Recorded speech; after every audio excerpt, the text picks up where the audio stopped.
Have you ever felt stuck or unmotivated? Like you're not making progress, no matter how hard you try? Trust me, you're not alone. We've all been there. Today, we're going to go over a few simple yet powerful tips that can help you get back on track and stay motivated, even when things seem tough. Let's start with something simple. Setting a small, achievable goals. When you're feeling stuck, it's easy to get overwhelmed by big tasks. Break them down into smaller chunks, things that are easy to do in just 10 or 15 minutes. You'll feel more in control and most importantly, you'll see progress, and seeing progress is one of the best motivators. Next, try the 5-minute rule. If you're struggling to get started on something, commit to just doing it for 5 minutes. You'll be surprised at how often just starting gets you going.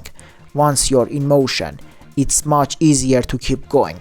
This works for almost anything, from cleaning your room to tackling big projects. Finally, remind yourself of past wins. Think back to moments when you overcame obstacles, achieved a goal, or just made it through a tough time. These memories will help reignite your confidence and show you that you have the ability to push through tough situations. When you remember how far you've come, it helps to get motivated for the next challenge. So today, take one of these tips and put it into action. Start small, use the 5-minute rule, and remind yourself of your past victories. You've got the strength to break free from feeling stuck, and I know you can do it. Don't forget to share your experience in the comments below.